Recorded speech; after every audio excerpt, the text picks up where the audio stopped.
Listo, vamos a continuar hoy en nuestro estudio de genealogía. A ver, vamos a hacer el examen antes de empezar a ver que alguien se acuerda cómo se llamaba el último que estudiamos y qué era su característica. Ya te rajaste, yo sé. Ya me rajé. ¿Alguien se acuerda cómo se llamaba el último y qué se caracterizaba ese personaje? ¿Debes? ¿Cuál? ¿Era Seth? No. Reu. ¿Y qué se caracterizaba Reu? ¿Y qué más? ¿Cuál era la característica de él? Que era vecino y era amigo de Dios. No era tan amigo de Dios, precisamente era amigo, pero fue más del mundo que de Dios. Así, amigo del mundo o amigo de Dios. Exacto. Nosotros somos los que tenemos que aprender a ser amigos de Dios. Y él se fue por el lado de ser amistad o las relaciones sociales con el mundo. Así que vamos a estudiar hoy, seguimos con su hijo, que es Serug, es la 17ª generación. Vamos a estudiar a Serug. Así que vamos a revisar unas características de Serug, que nació en el año 1819, años después de Adán. O sea, estamos acercándonos hacia el año 2000 de la creación. Estamos en el año 1819, padre de Nacor a los 30 años. Que ya empezamos a ver estas generaciones que tienen los hijos ya mucho más jóvenes y mueren mucho más jóvenes. Este muere a los 230 años y vivió contemporáneamente con Noé 187 años. Y Serug tiene, su nombre traduce juntarse o entrelazarse, y también tiene que ver con fortaleza, y alguna parte de su nombre tiene que significa arco. Así que podemos decir que la esperanza de su padre, Reu, era que su hijo fuera la esperanza de una comunidad fortalecida en medio de tanto pecado que ya había en ese entonces, tanto que se habían desviado, pero seguramente tenía la esperanza de que este hombre fuera un hombre fuerte, y que juntara a todas esas generaciones de personas que ya se estaban alejando de Dios.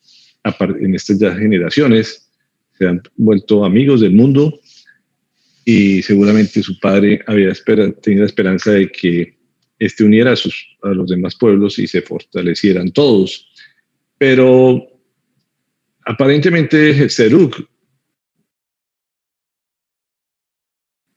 fue un hombre que, como dice, tenía que ver con el arco. Fue un hombre que se confió básicamente en su propia fuerza y poder. Y aquí es donde empezamos a ver qué es lo que nos corresponde a nosotros, porque este hombre se volvieron todas las regiones de ellos habitaron, Serug habitó, eran básicamente hombres de guerra, de fuerza, de poder, pero en base a la fuerza militar, se puede decir, o de lucha. Y esto fue la vida de Serug. Fueron alejados más bien de la fe. No fueron fuertes en la fe, sino generación de Serug. Así que fueron guerreros, fueron gente de guerra que trataban de lograr fortaleza, buscaban o confiaban en su fortaleza física más que en la fortaleza de Dios. Entonces vemos toda la generación aquí, como hemos visto, muchos que pasaron del río. Estamos viendo de estas generaciones que pasaron del río Tigris o el Éufrates hacia la tierra, hacia acercarse a la tierra prometida, alejándose del paganismo.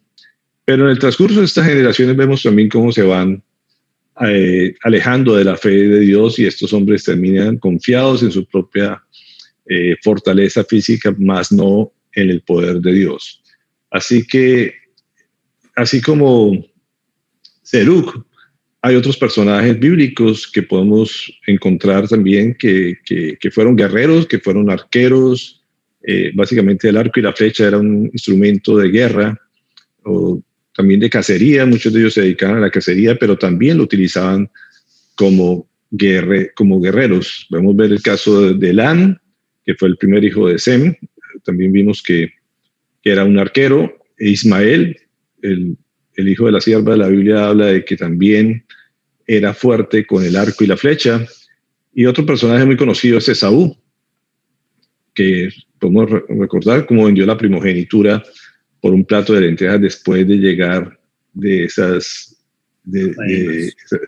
luchas con su arco y su flecha.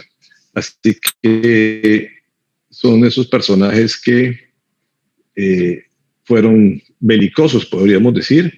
Y en el caso de Serug, vemos la zona y básicamente lo que se conoce después como los acadios o el imperio acadio, un pueblo que se caracterizó por estar en guerras permanentes, en luchas permanentes, y esto es la zona que ocupa, son naciones completamente belicosas.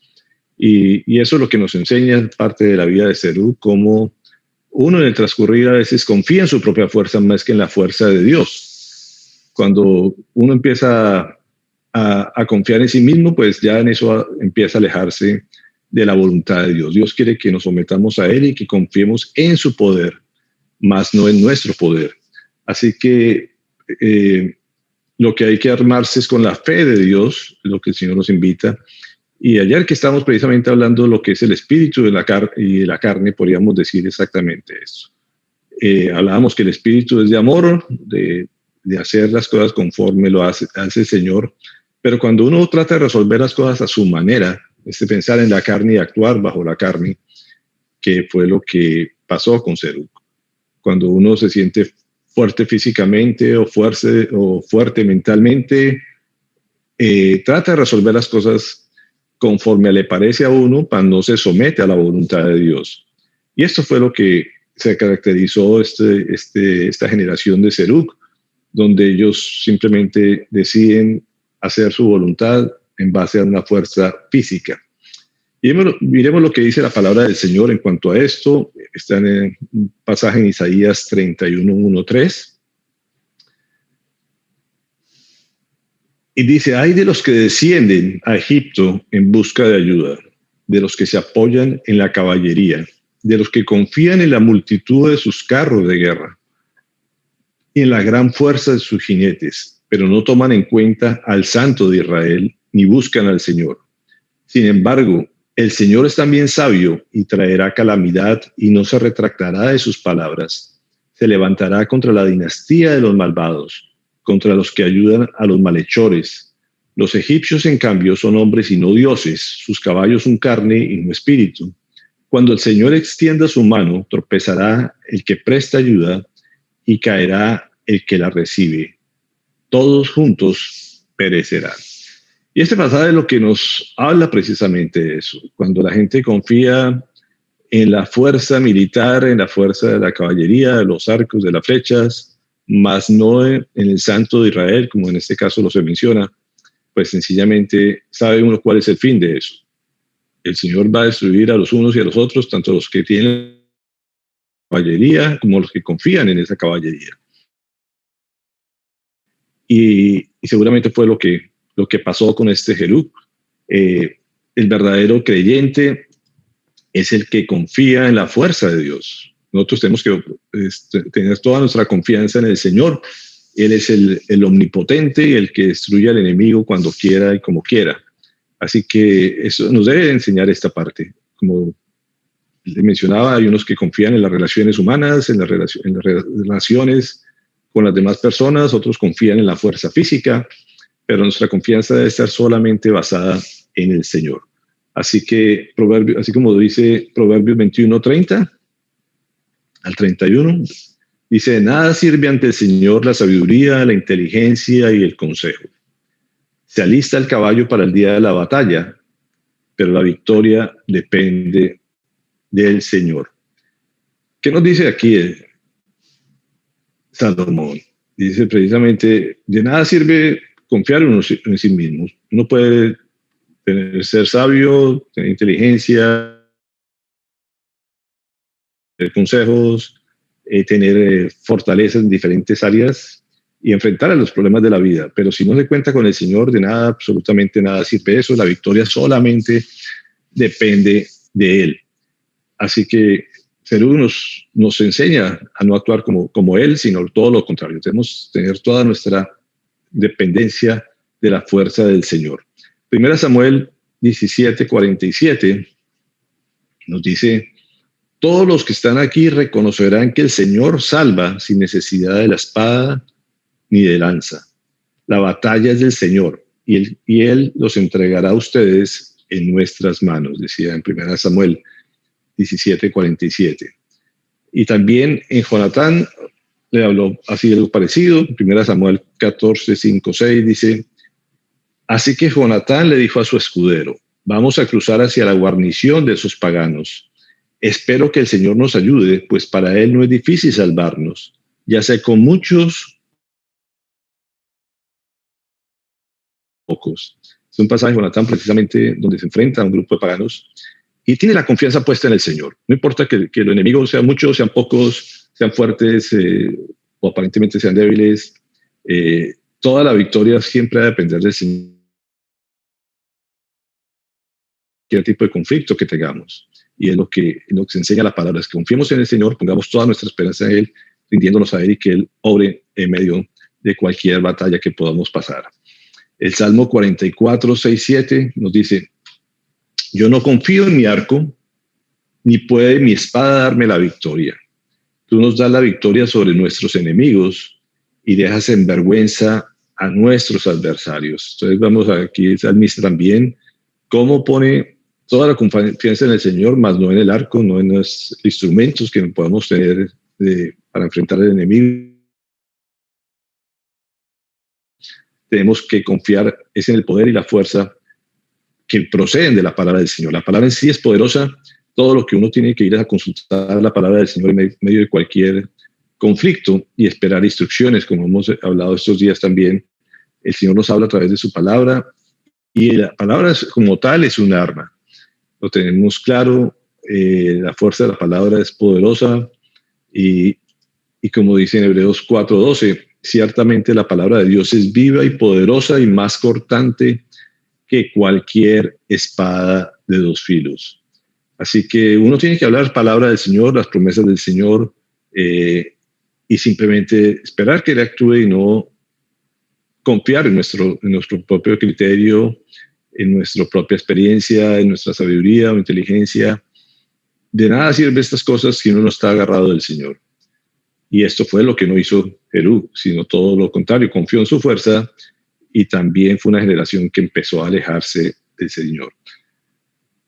Veamos Zacarías 4:5-6, que nos dice: así que el ángel me dijo, esta es la palabra del Señor para Zorobabel.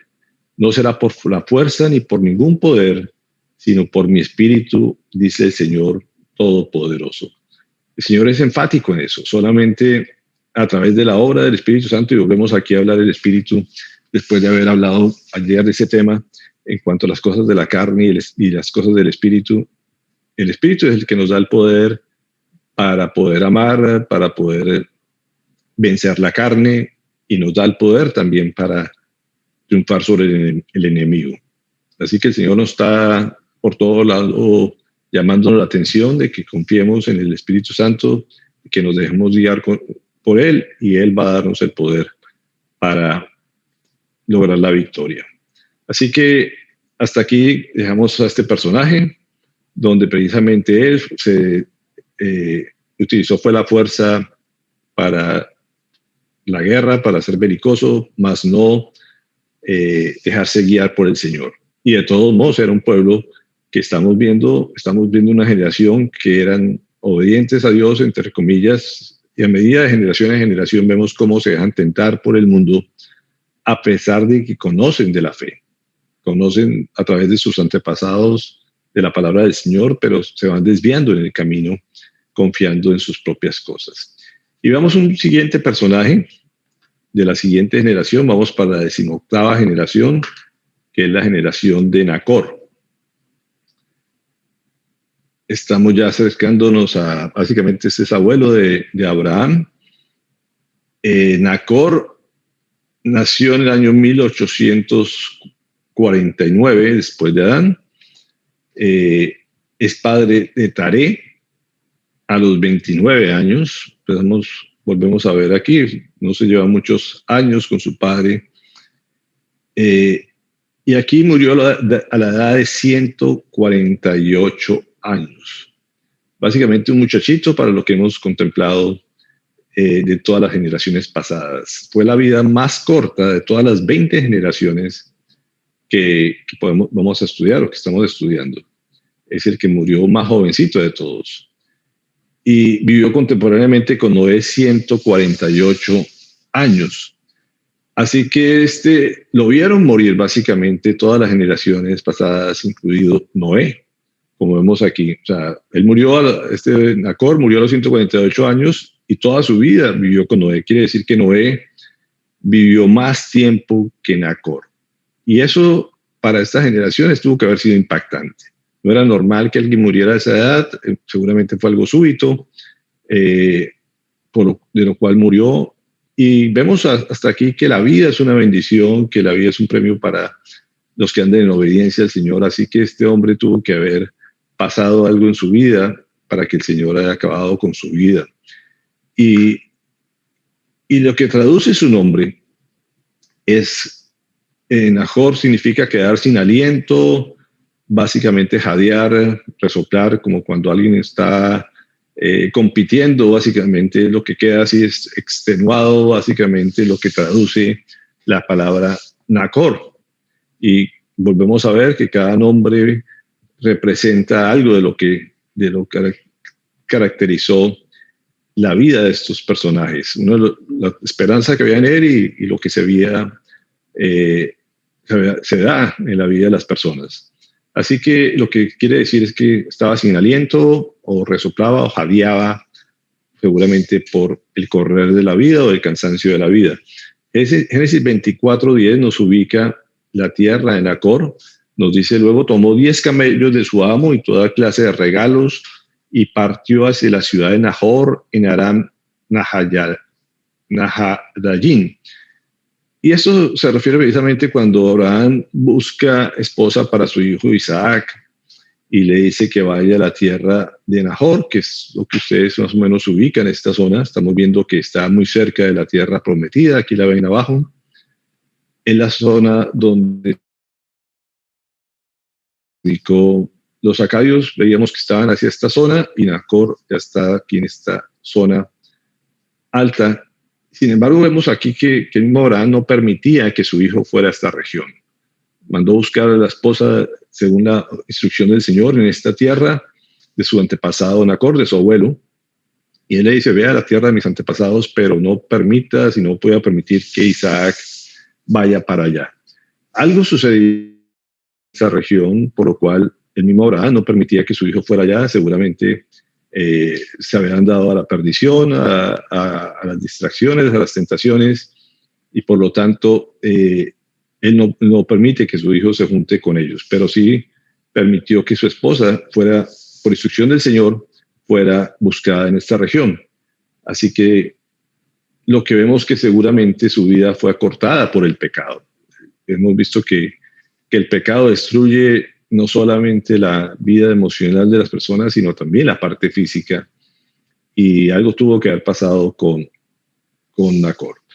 Hay muchos pasajes que hemos tocado en el transcurso de este estudio, cuando la gente es obediente, tiene más larga de vida, pero hay muchos pasajes también que nos habla cómo se acorta la vida, como el caso de Job 22:15. Dice: ¿vas a seguir por los trillados caminos que han recorrido los malvados? Perdieron la vida antes de tiempo. Un diluvio arrasó sus cimientos.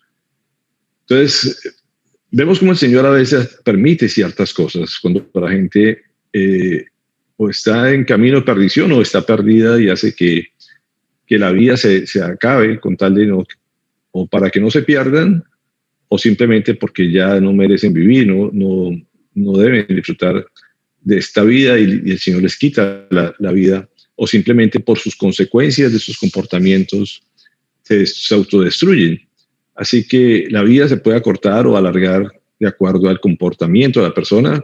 Pasa con todos los vicios. Si alguien se dedica a un vicio, pues seguramente su vida se acortará. El Salmo 55:23 dice: tú, oh Dios, abatirás a los impíos y los arrojarás en la fosa de la muerte. La gente sanguinaria y mentirosa no llegará ni a la mitad de su vida. Yo por mi parte, en ti confío, decía David. Así que las cuentas del Señor se dan también de acuerdo a nuestro comportamiento. Y esto es importante que lo tengamos presente. Algunos ejemplos nos pone que los orgullosos perecerán. El orgullo lleva a tomar decisiones en contra del Señor, confiar en sí mismo, estar buscando objetivos para beneficio propio, y en el afán de esos objetivos, pues se malgasta la vida y se acaba a veces más pronto de lo que debiera, lo que estuviera Dios planeando que viviéramos. Así que, como dice Proverbios 6, 12, 15, como son las personas despreciables y perversas, dice. Perdón, ese es está mal el 29.1, dice, el que es reacio a las reprensiones será destruido de repente y sin remedio. El que está reacio a las reprensiones, pues precisamente es una persona orgullosa en sí, y dice que será destruido de repente. Básicamente quedará como pollo frito, por eso les ponía el pollo ahí. El que se cree que se la sabe todas, pues seguramente termina de esta manera. También habla que el que miente perecerá, el mentiroso perecerá. El Proverbio 6, 12, 15 dice, ¿cómo son las personas despreciables y perversas? Nunca dejan de mentir. Demuestran su engaño al guiñar con los ojos, al dar golpes suaves con los pies o hacer gestos con los dedos. Sus corazones pervertidos traman el mal y andan siempre provocando problemas.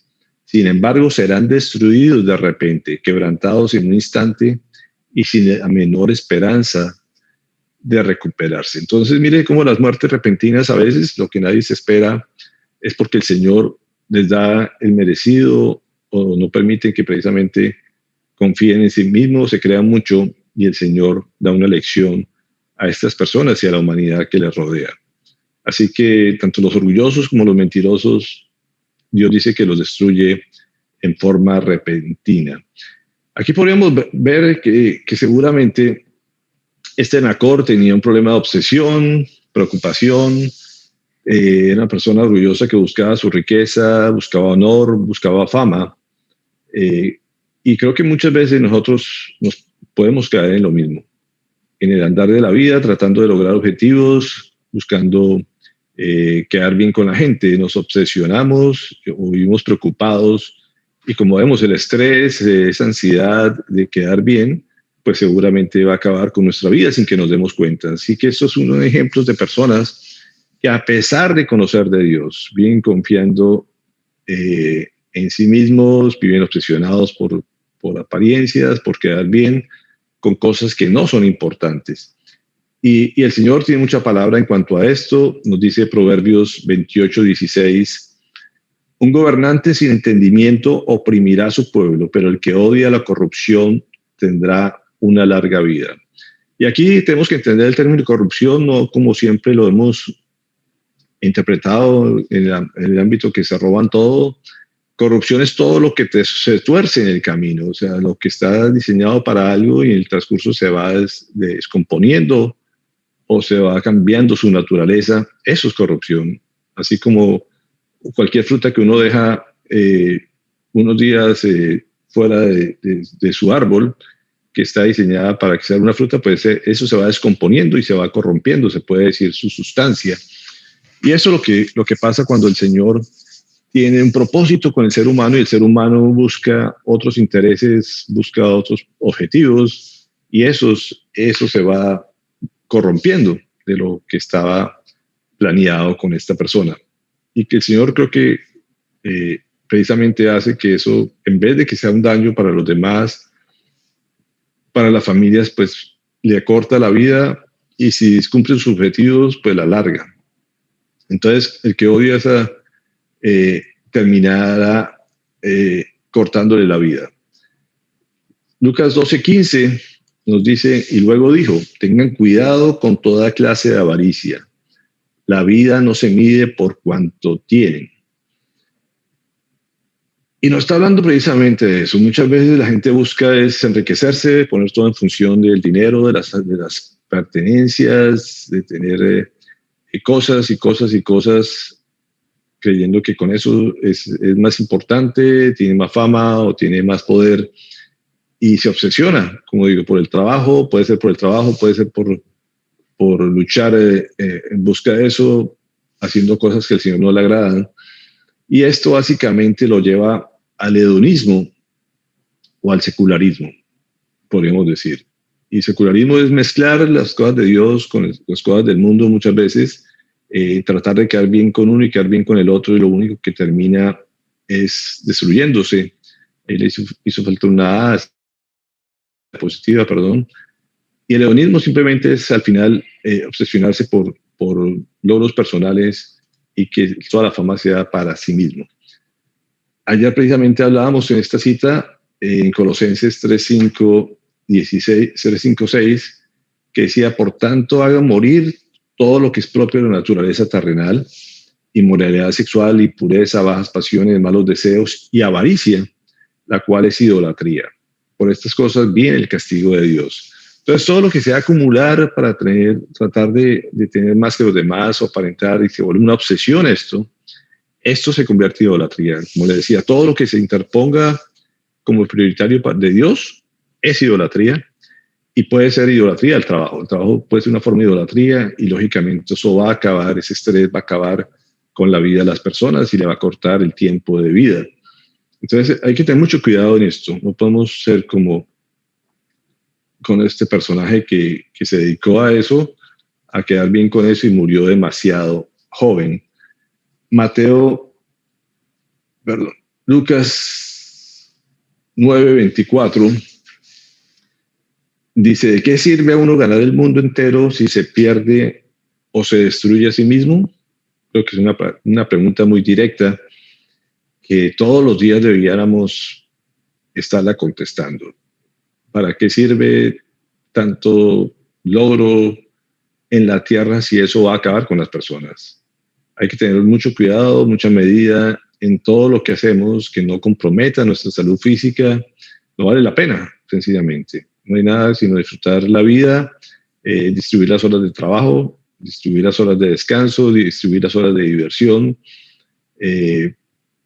quererse uno mismo, cuidarse uno mismo, y no dejar que las cosas terminen acabando, porque de nada sirve estar acumulando ni dinero, ni fama, ni honores, si eso lo va a terminar joven. Entonces aquí de este personaje podemos aprender eso. No podemos distraernos con estas cosas que de nada valen. En Mateo 16:26 lo dice más o menos de la misma manera: ¿de qué sirve ganar el mundo entero si se pierde la vida? ¿O qué se puede dar a cambio de la vida? Son dos pasajes que lo manejan tanto en Lucas como en Mateo, recordándonos esto. ¿Qué vale más que la vida? No hay absolutamente nada sino solamente el Señor. O sea, todo nuestro esfuerzo debería ser para agradar al Señor y no agradar al mundo. ¿Y qué pasaría precisamente si uno muere? ¿Qué nos queda? Dice Lucas 12:20-21. Pero Dios le dijo: necio, esta misma noche te van a reclamar la vida. ¿Y quién se quedará con lo que has acumulado? Así le sucede al que acumula riquezas para sí mismo, en vez de ser rico delante de Dios. Y creo que es un mensaje fundamental esto. Tenemos que vivir para darle la gloria al Señor, para hacer todo para Él, y no dejarnos llevar por el mundo y querer agradar al mundo y matarnos por el mundo. Y quiero llevarlos a este pasaje, que son varios versículos, pero tiene algo en común, que está en Romanos 1:21-32. Es un texto largo, la letra pequeña, pero lo voy a ir leyendo. Dice: a pesar de haber conocido a Dios, y quiero que pongan mucha atención a esto, a pesar de haber conocido a Dios, no lo glorificaron como a Dios, ni le dieron gracias, sino que se extraviaron en sus inútiles razonamientos, y se le oscureció su insensato corazón. Aunque afirmaban ser sabios, se volvieron necios y cambiaron la gloria de Dios inmortal por imágenes que eran réplicas de hombre mortal, de las aves, de los cuadrúpedos y de los reptiles. Dice, por eso Dios lo entregó a los malos deseos, sus corazones que conducen a la impureza sexual, de modo que degradaron sus cuerpos los unos con los otros, cambiaron la verdad de Dios por la mentira, adorando y sirviendo a los seres creados antes que al Creador, que es bendito por siempre. Amén. Y voy a repetir, es algo que al principio. A pesar de haber conocido a Dios, dice, por tanto, Dios los entregó a pasiones vergonzosas. En efecto, las mujeres cambiaron las relaciones naturales por las que van en contra de la naturaleza. Asimismo, los hombres dejaron las relaciones naturales con la mujer y se encendieron en pasiones lujuriosas los unos con los otros. Hombres con hombres cometieron actos indecentes y en sí mismos recibieron el castigo que merecía su perversión. Ahí está diciendo, caso de homosexualismo, dice, a pesar de haber conocido a Dios, se llevaron por pasiones, lo que muchas veces la gente busca por quedar bien con la sociedad, se meten en rumbas, en drogas, que los llevan a actos inmorales y terminan precisamente recibiendo el castigo por esa persona. Nos vamos a volver aquí al 28 que dice, a pesar de haber conocido a Dios, además, como estimaron que no valía la pena tomar en cuenta el conocimiento de Dios, Él a su vez los entregó a la depravación mental para que hicieran lo que no debían hacer. A pesar de haber conocido a Dios, se han llenado de toda clase de maldad, perversidad, avaricia y depravación. Están repletos de envidia, de homicidios, disensiones, engaños y malicias. Son chismosos. A pesar de haber conocido a Dios, podemos volver a leer aquí, se han vuelto calumniadores, enemigos de Dios, insolentes, soberbios, arrogantes, se ingenian maldades, se rebelan contra sus padres. A pesar de haber conocido a Dios, son insensatos, desleales, insensibles, despiadados. Y a pesar de que haber conocido a Dios, saben bien que según el justo decreto de Dios, quienes practican tales cosas merecen la muerte. Sin embargo, no solo siguen practicándolo, sino que incluso aprueban a quienes las practican. ¿Y por qué insisto en esto, en este pasaje? Porque nos está hablando de gente que conocía de Dios. Estamos hablando de unas generaciones que vamos por la línea de la fe y que se puede decir cruzaron el río, están del otro lado, supuestamente en algún momento decidieron, algún antepasado, alejarse de ese mundo pagano y se fueron a vivir conforme a la voluntad de Dios, pero en el caminar a través de una generación a otro empiezan a coquetear con el mundo a través, como les decía, de Reú, que era la importancia de las relaciones humanas, era amigo de todo el mundo y se fue tan amigo que se convirtió en amigo, fue del mundo más que de Dios. Como les decía, Serug se fue con sus propias fuerzas, creyéndose que él podía controlar las cosas y terminó seguramente alejándose de Dios y cada vez viviendo menos. Y terminamos con ese Nacor que se fue básicamente a vivir conforme al mundo, en ese secularismo, tratar de mezclar el mundo con lo espiritual, la carne con el espíritu, y eso es imposible. Acumularse de bienes, de fama, de prestigio, simplemente acabó con su vida a temprana edad. Pero eso nos puede pasar a cualquiera de nosotros, que a pesar de venir, de conocer de Dios a través de las generaciones, o a través de los años que hemos vivido, hemos conocido a Dios en el camino, la gente puede corromper y dejarse caer por cualquiera de estas tentaciones. Lo que pasó con sus descendientes de Noé.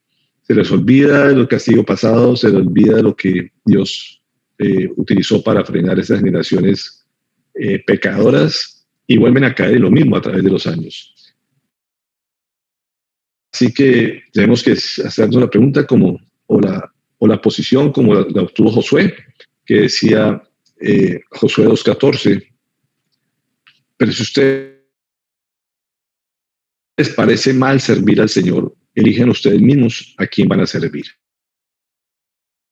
A dioses que sirvieron sus antepasados al otro lado del río Éufrates, a los dioses de los amorreos, en cuya tierra ustedes ahora habitan. Por mi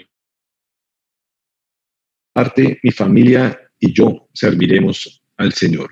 es pararse en la línea, es pararse en la brecha y uno tiene que tomar una decisión, o me voy a vivir como todo el mundo vive por quedar bien con las cosas que ofrece el mundo, o voy a vivir los años que Dios me permita para servirle a Él y satisfacerlo a Él. Ayer hablábamos en Gálatas 5:17, recordábamos este pasaje porque esta desea lo que es contrario al Espíritu y el Espíritu desea lo que es contrario a ella, se refiere a la carne. Los dos se oponen entre sí, de modo que ustedes no pueden hacer lo que quieran. Y me agrada cómo el Señor a veces nos insiste en temas, nos combina los temas de un día, como lo que ya estamos estudiando en Gálatas, con lo que está llevando la genealogía aquí. Esta gente se dejó tentar por la carne y terminaron de su vida. Así que decimos, si jadeamos, debería ser solo por haber trabajado arduamente por cumplir la voluntad de Dios. Si de verdad nuestra vida termina sin aliento, ojalá que sea por haber trabajado para el Señor y no simplemente para nuestros deseos, para nuestra satisfacción personal o por quedar bien con los amigos del mundo. Así que hasta ahora creo que estas últimas generaciones nos muestran eso, cómo se puede ir desviando del camino de Dios, cómo se puede corromper el propósito de Dios en el trayecto de la vida. Y creo que estos personajes nos llaman a eso, a que tenemos que tomar decisiones y actuar conforme a lo que el propósito de Dios fue creado para nuestras vidas.